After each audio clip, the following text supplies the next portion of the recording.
Welcome to the U3 Media Podcast, where our mission is to unite the world through coffee, connecting you to the farmers and coffee entrepreneurs through the stories they share. I'm Christy Ross, and joining us today is Brandon Burr, Director of Sustainability at Crimson Cup. Welcome, Brandon. Thanks for coming on the show. Thank you so much for having me. Absolutely. So I'm going to run through a little bit of your background first. So you have been in the coffee industry for about 17 years or so, just over 13 of those with Crimson Cup. You've been in retail, were a former metal fabricator, a cake decorator, a radio DJ, an ESPN intern. You owned your own catering company. You went to culinary school. You're a world traveler. I mean, honestly, Brandon, what did I miss? I used to mow ball fields. That's probably one of my favorite ones. That is awesome. That is fabulous. I knew I had to miss something in there. There's a couple. There's circuit board maker. I did a lot of different things. Oh my God. Well, the diversity of the experiences that you've had, like all the different jobs, everything you went through, it's captivating to me. So I want you to walk us through the path to coffee. Like, how did you actually get to coffee? So I think that I realized really young that I could taste well, and I was picky. I didn't like vegetables and stuff, but I was like maybe around 12 years old, and I got an espresso machine, like a really cheap espresso machine. It wasn't very good, but it worked, and I got it from a garage sale. And I hooked it up at home, and I had a 100-year-old German grocery store about 3 doors down from my house. And I would walk there, I'd get 8 o'clock beans and grind them fresh and then put them in my little espresso machine and make coffees for people. But that was just a hobby when I was a kid, and it turned into just really food focused, like a lot of culinary art stuff, and went down that path. And then in undergrad, just again, fell in love with coffee. And then I fell into like a retail management position when I moved to Columbus after college. And that's it. I'm stuck. I'm super impressed. Did you say you were 12 when you got that espresso machine? 12. And I wasn't a huge fan of what was coming out of it. But I think you put enough sugar and milk in anything, and it turns into something good. And just the idea of servitude has always been big for me. And so being able to serve like cappuccinos, horrible. I can't even imagine what they looked like. I mean, if I were to go back in time. But to serve those to like friends and family, it was cool. I mean, I really enjoyed it.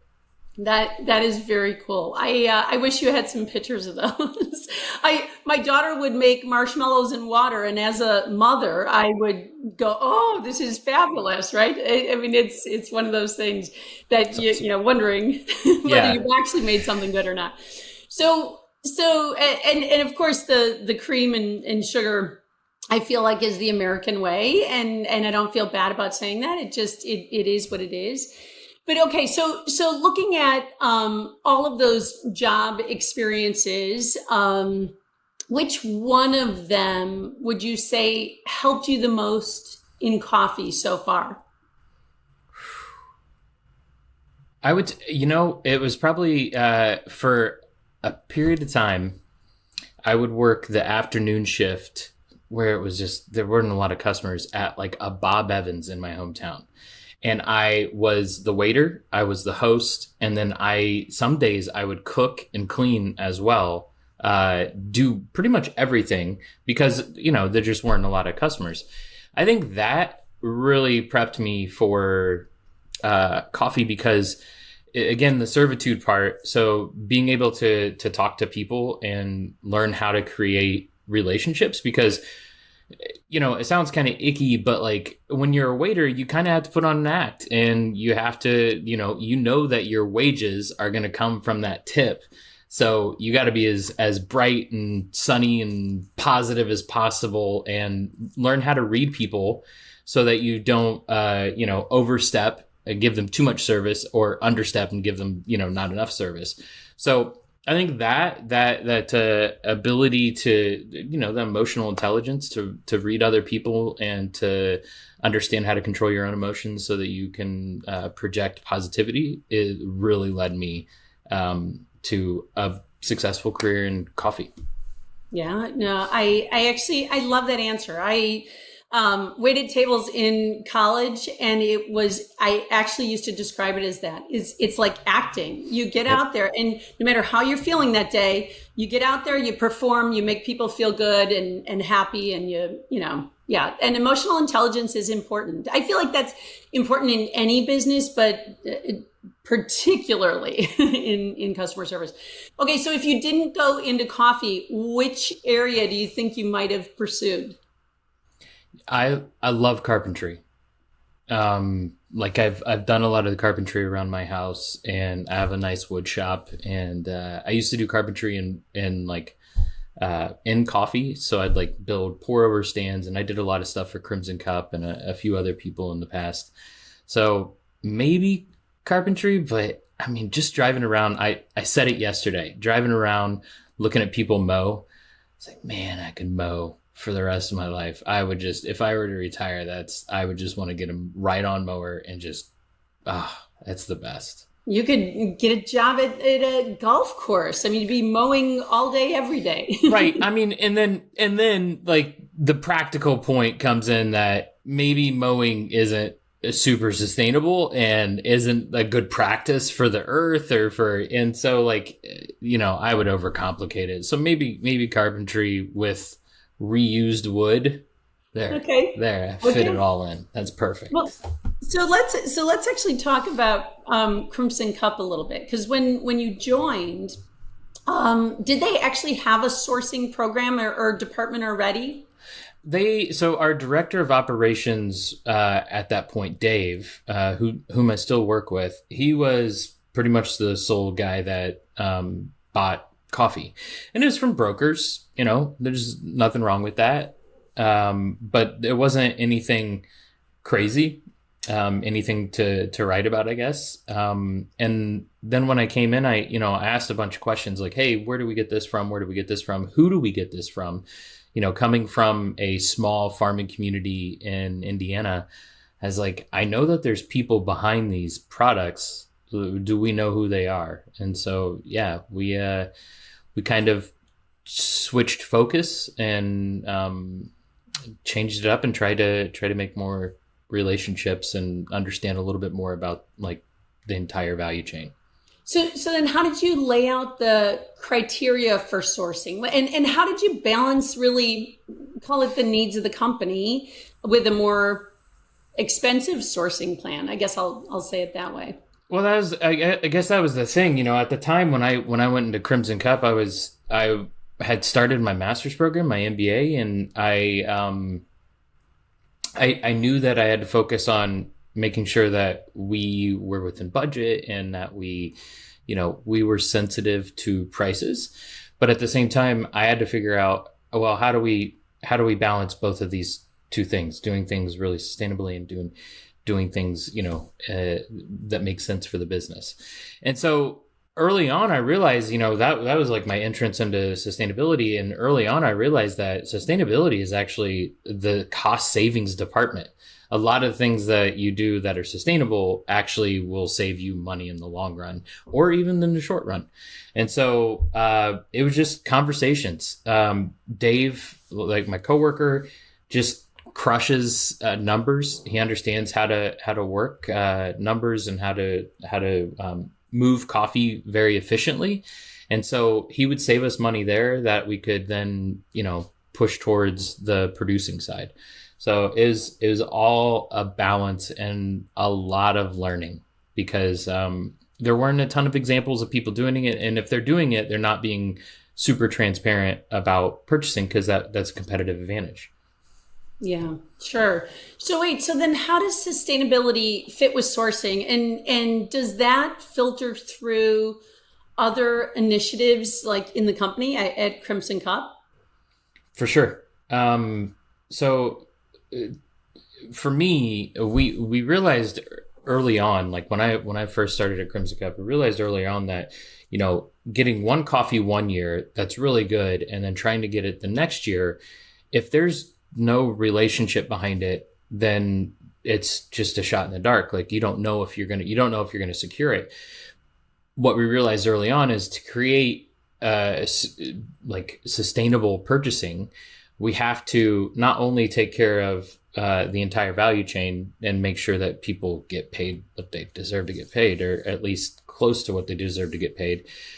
We also had to make sure that we had a maintained relationship so that we could purchase that coffee year after year after year. And we could hopefully purchase more of that coffee year after year after year. But that idea, obviously transcends just coffee, and it went into tea, and it went into different other products. I mean, even our syrups and sauces, like we switched over when I first got there, maybe 2 years later, we switched over to a really local manufacturer. And it made things a lot easier because they're right down the street and we could have open line of communication. And if we needed to go visit, we could go visit. Like, I mean, there's just so many different examples of how the idea of sustainable relationship can work inside a business. So it's really helped us out. I love that. So I want to talk a little bit about your MBA. You just touched on that. So you have your MBA with a focus on like international business and sustainability, right? That's so right. talk about your international travel, which I think I saw somewhere you have like 100,000 miles a year that you travel. I don't like getting on a plane that much, to be honest. But like, how many countries have you been to overall, and how many per year do you go to rack up 100,000 miles? Well, I mean, there's two answers to that. One's pre-pandemic and one's post-pandemic. So pre-pandemic, it was, let's fit as many trips in as possible. Let's maintain relationships. Again, we understood how advantageous it is to have a relationship with a producer. So we wanted to make as many of those as possible. Once you have that like handshake and, that face-to-face, it's easier to, like, it's not as anonymous inside of a WhatsApp, messenger or whatever. So if you continue to communicate with that producer or with that group, like, it's a little easier to do so if you've actually met face to face. So I've been to a lot of countries. I'm not sure how many, maybe 20, a little less than 25, 26, 24, 20, 20s. Let's just say 20s. And some of those are short trips, some of those are long trips. And I unfortunately haven't been able to travel to a lot of countries for tourism. So a lot of the majority of my international travel just is completely coffee related, coffee focused. Yeah. So I want to get a feel for the communities that you visit. So walk us through what a typical trip looks like for you. Like, how do you spend your time? Everything is circumstantial. I wrote an article in the past, and it was called One Size Does Not Fit All. And I think that's what actually separates our buying program versus some other programs, because a lot of people have these certain stipulations, like you have to do this, this, and this is the price, and this is this, and this is. And what we realized when we started to travel is that one size doesn't fit all. Like, no community is the same. Even when you're talking about the same country, like even within the same region of a country, like you go from one producer to the next, and you might have different challenges or different opportunities. So my typical trip, I focus a lot on education. So I have been super privileged and fortunate enough to get a lot of coffee education and a lot of certifications. And so I go to these places, these producing countries, and I'm able to share some of that information in a sensitive way, because I don't want to tell anyone what to do. I might go and look at coffee fields and inspect crop, or inspect a facility where they, like a wet mill or a dry mill. We'll taste coffees, obviously, cup a ton of coffees. I mean, there's some circumstances, like I was just in Peru a few weeks ago, and I bought cherries. and I brought some yeast, and I inoculated some fermentation, and took the local agronomist through how I was doing it and why I was doing it, and yeah, just all kinds of reasons to go to places, and all kinds of events that I participate in. So it's all circumstantial. So, but I love that, because that's where you have the most impact, is you're paying attention to what the surroundings are, what they need, and you're sharing your knowledge. So talking about certifications, I mean, you have so many certifications. You teach, you judge competitions, and all of that. I mean, across the board, like around the world. So, do you have a role as educator within Crimson Cup too? Sure. Yeah. Yeah. I participate heavily in that. I used to focus on that almost solely, like when, pre-pandemic, a lot of education stuff. Even when the beginning of the pandemic hit, the majority of my time was used building out a new training program and employee handbook and stuff to that effect. So yes, I still do some education within Crimson Cup. I'm going at the end of this month. I head to Roasters Guild retreat, and I'll be instructing a class or lecturing about organic acids and sweetness in coffee.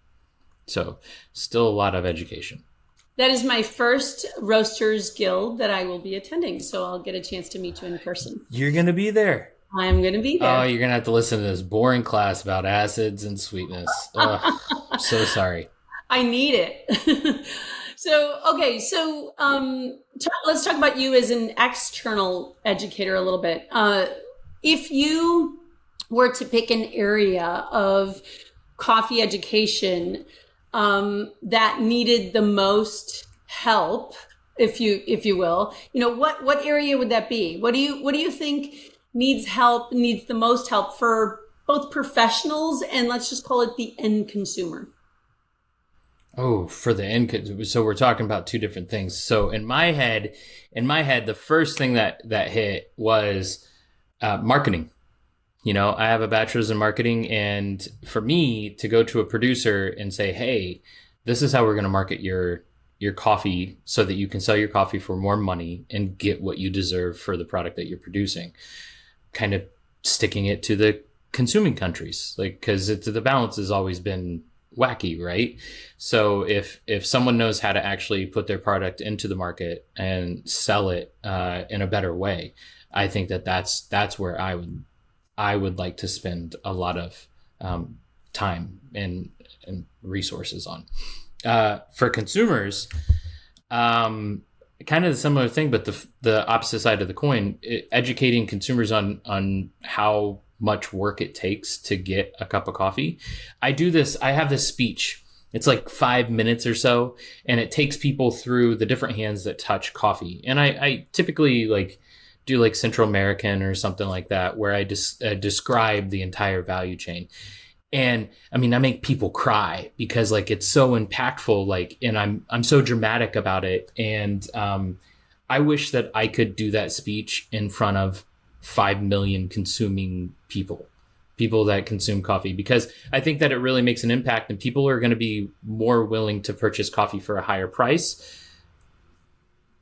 Hopefully that gets to the producer. And if they actually knew the entire process rather than just thinking that it's black water in a cup. Yeah.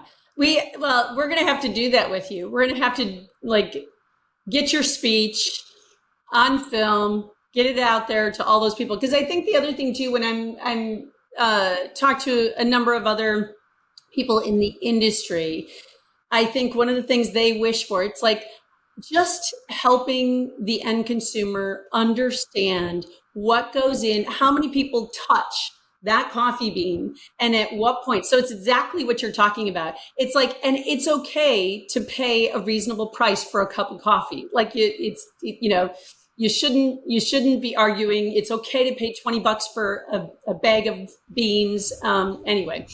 Yeah, no, I'm with you. I get this Instagram ad all the time from a popular coffee company, and it says coffee shouldn't break the bank. great coffee, cheap price. And I'm like, those two things are exclusive. Like that doesn't make sense to me. And I don't think that that's what we should be fighting for. We should definitely be fighting to make sure that everyone understands it's a lot of work to make a good cup of coffee. Yep. Yep. Totally agree.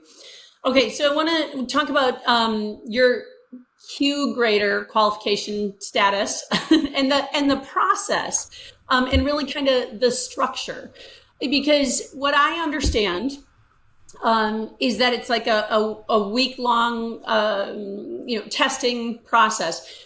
But of course, you have years and years that go into it before you actually go and take the test.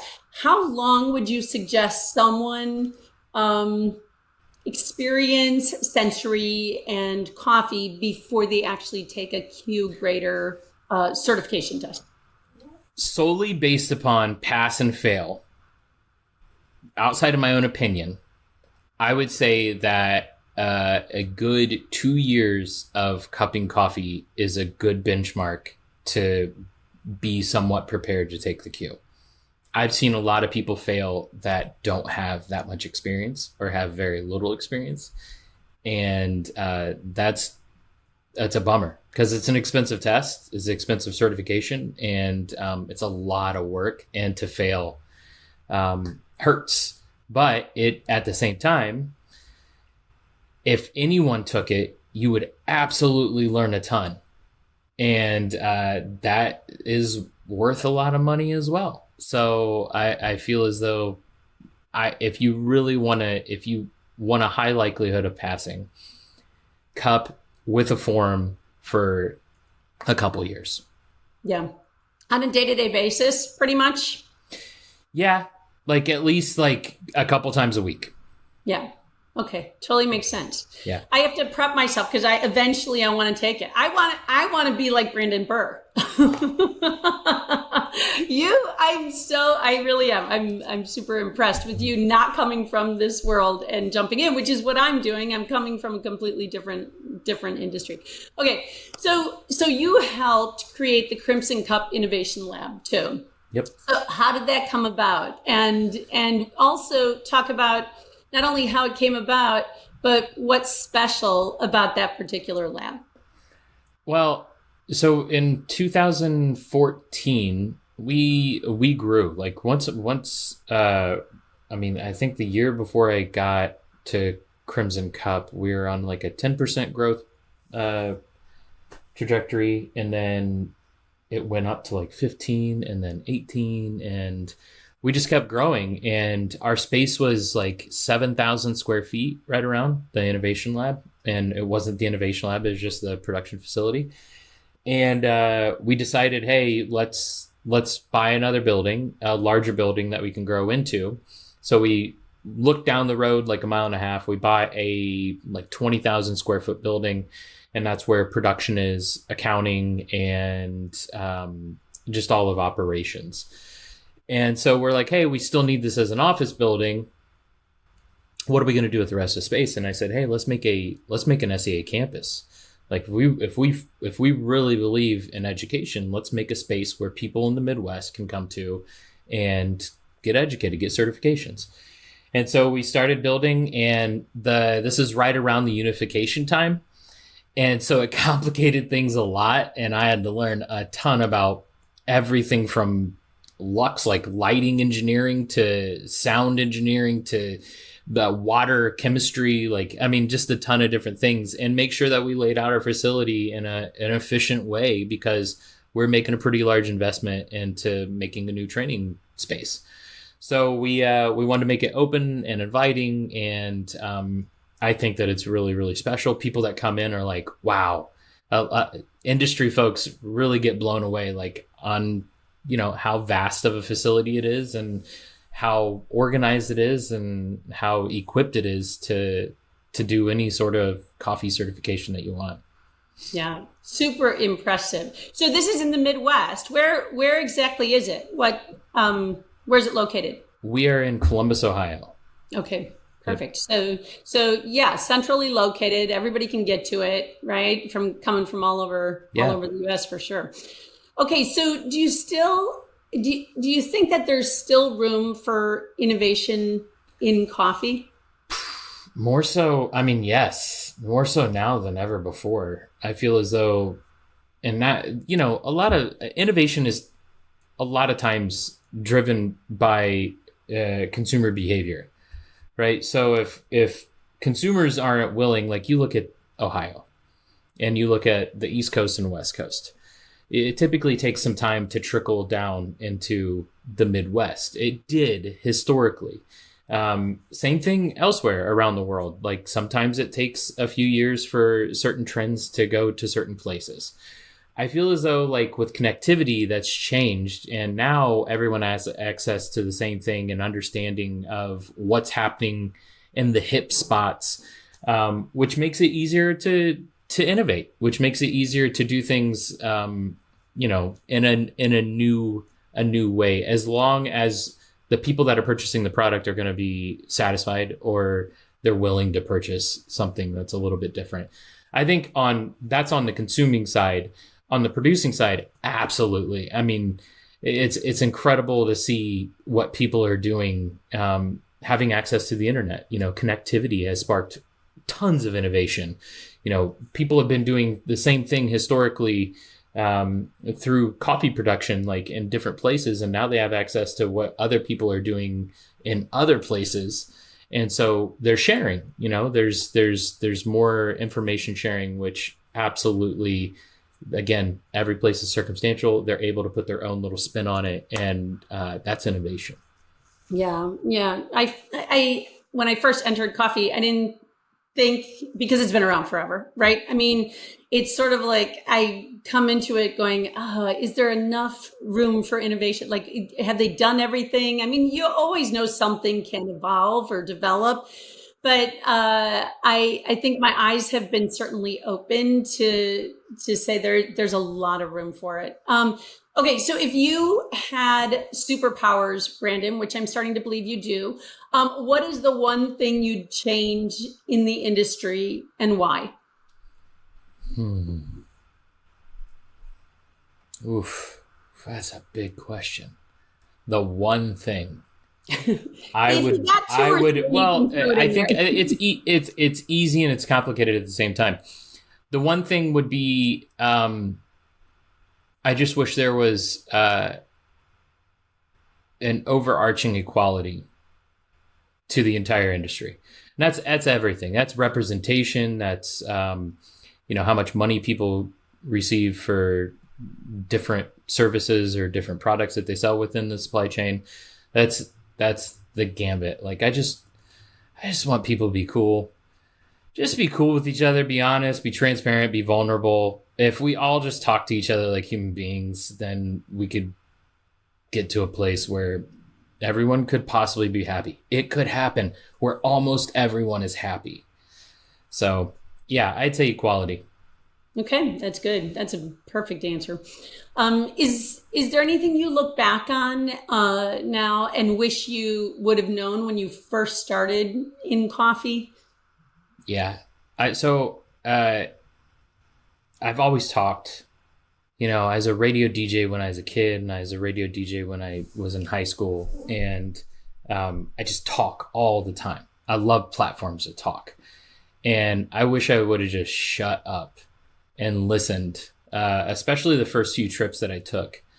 I realized quickly that my preconceived notions are nothing. Like they shouldn't exist when you go to someplace new. You should have no expectations and no preconceived notions of what something is going to be like, because that leaves you with a blank slate. And not only will you not be disappointed, but you also will be able to observe things that I don't think you could with preconceived notions, with an idea, already in your head. There's not enough room. There's not enough space for new ideas. So I would say for me to be quiet. I wish I would have just listened when I first got in. And yeah, Well, but it is what it is. yeah, but you know what, just being a good listener, I feel like applies to any and all industries, right? Right.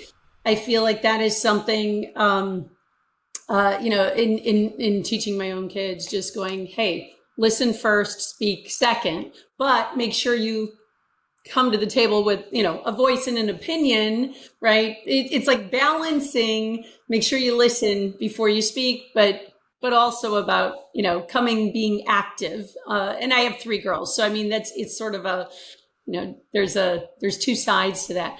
But Yeah. I agree with you on the listening, especially in a new environment. All right. So what is one piece of advice you'd give to somebody who is entering the coffee world for the first time? Just absorb all things and understand that there's very few things in this industry or in this world that are definitive. There's very few things set in stone. So the idea of what is perfect is not always perfect. The idea of what is right is not always right. Being adaptive and understanding that things evolve and always staying curious. I think that's just huge. Yeah. Always staying curious, I think, is so important. Not only that, but for your own, just being interested and staying interested in something, just being curious of the why behind everything. Yeah. I feel like I'm just wired that way. I always want to know why. I want to go, 10 steps deeper. Okay. So I saw that you have been described as, the favorite college professor, that you're cool and approachable. If you had to describe yourself in 3 words, what would those 3 words be? I really hope that people think that I'm honest, vulnerable, and good. I just want people to think I'm a good person. Yeah. Oh, those are all absolutely wonderful, wonderful qualities. So is there some, like, anything, something that people don't know about you, but you wish they did? Or the reverse, something that they do know about you that you wish they didn't? I wish everyone to know that I wake up with a lot of fears and anxieties, and understand that every human has fears and anxieties and that no one's alone, even though that's the human condition. We're not. Everyone has their own circumstances, but at the same time, we have so many common ties.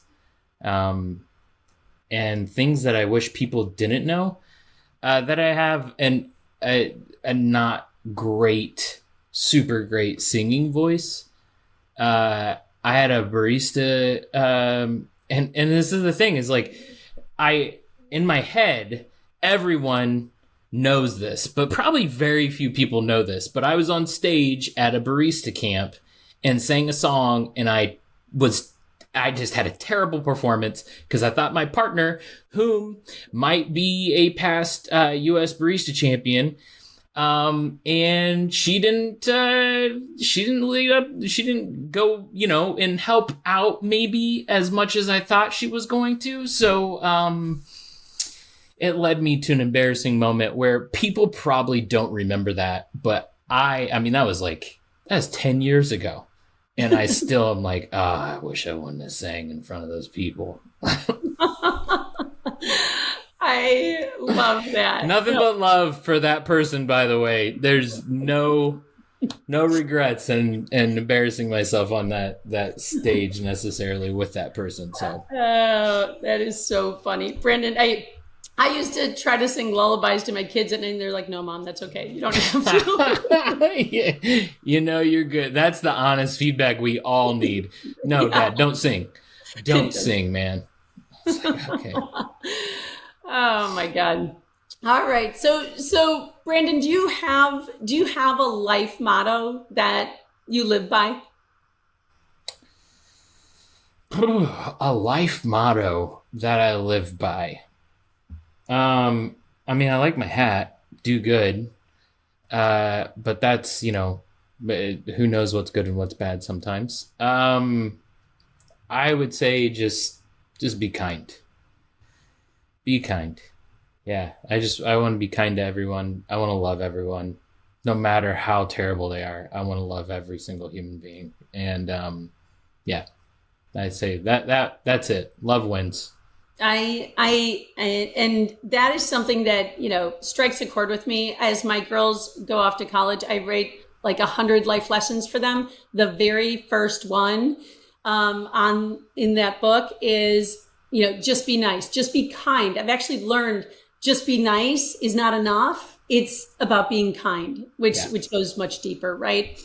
So, okay. So is there a coffee publication you reference that like helps you keep up on trends or hot topics in the industry? This is something, I guess the life motto could have been this as well.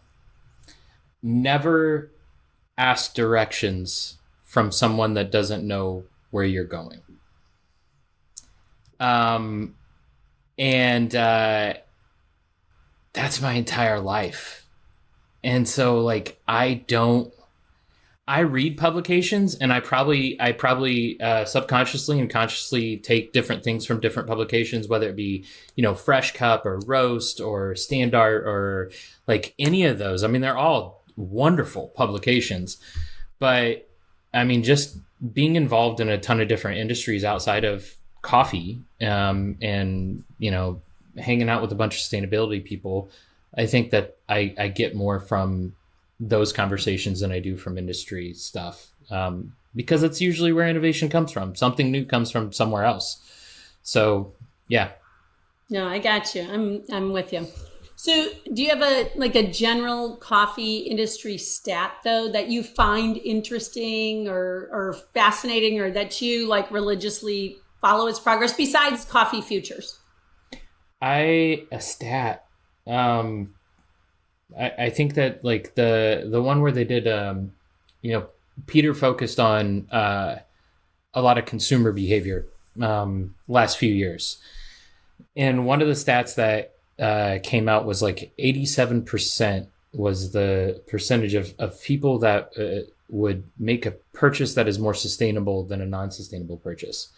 And I think that speaks to me, because I want people to make a sustainable choice, whether it be the bananas that you eat or the car that you drive or the clothes that you wear, I guess. I think that makes a lot of sense to me. So 87% of people. So if you wonder, should we be more sustainable? Yes, absolutely. Not only will it increase the longevity of our lives, or maybe the life of the planet, you'll probably sell more. Yeah. Yep. Yeah. No, that is counterintuitive. Yeah. Agreed. So hold on. So along those same lines, then, from a customer perspective, like, what would you say is sort of a random fascinating fact that you think most coffee consumers don't know? And what I also realize is I used to be one of those, general coffee consumers that literally knew nothing, where I'm putting my coffee in the freezer and I'm, it's sitting, it's around for, months, whatever. But do you have like a random fascinating fact that most coffee consumers probably don't know? That there's no right way to drink coffee. I think that's where, like, a lot of people, there's a lot of purists, there's a lot of people that are like, oh, you need this TDS and this. And you know what? In my house, absolutely. I am scientific about it. I've got a refractometer to make sure that my brew comes out perfect. I use third wave water for everything, whether it be my espresso machine or, my batch or my pour overs. Like, I'm meticulous and intentional in everything that I do. But for a consumer, if you like cream and sugar, knock yourself out. Enjoy a cup of coffee with cream and sugar. If you like hazelnut lattes, go right ahead. If you like flavored coffee, just realize that it's not the actual coffee that's giving you that flavor, that those flavors are coming from oils, typically flammable oils. But knock yourself out. Enjoy them. Enjoy that frozen beverage, whatever you like. No one can tell you what you like and what you don't like. What your palate tells you is 100% the truth. But that said, explore and make sure that you understand, you give other things an opportunity so that if you do have that perfectly brewed cup of coffee that's scientifically proven to be perfect, then you at least try it and see what you think of that. And if you like that, if that speaks to you, then sweet. There you go. Awesome. Well, and on that note of a perfect cup of coffee for you, how you define it, I want to run through the U3 top three, which is very brief answers from you. 3 questions. Your favorite brewing method? I'd say espresso. Okay. And coffee drink of choice, which is going to probably line up right with that. Yeah, I would say that, or, I mean, I will never turn down just a nice brewed black cup of coffee. Mm-hmm. Yep. And how many cups of coffee do you drink per day? So many. So many. My doctor, my PCP is like, you need to slow down. And I'm like, no, I'm going to take it to the limit. I have been told that from my doctor as well. So and my many. Kids and my husband. When my eyes pulsate, like when I know I've hit my limit, when my eyeballs, when like the world is doing this with my, I'll cut it off for at least a couple hours. Oh my God, that is awesome. Okay, is there something I didn't ask that you would like to share?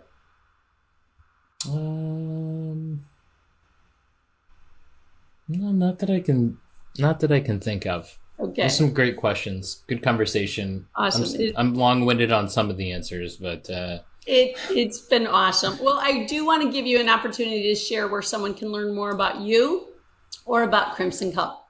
Sweet. So there's a couple different places. You can go to crimsoncoffee.com. That's Crimson. And you can also go to crimsoncup.com. You can follow us on Instagram. You can follow me on Instagram, Brandon Burr, just my name. Or you can Google, and there's a lot of really cool articles that either I've participated in or written in. I think that's the best way to keep up. That is awesome. And I have read some of those articles. They're entertaining and fun, and they gave me a really great sense of who you are, and even better, having the opportunity to talk to you. So Awesome. Thank you so much for joining us, Brandon. And of course, for helping us unite the world through coffee. Awesome. Thank you so much for having me. Absolutely. And thanks to you, our followers, for joining us at U3 Coffee. We will see you next time.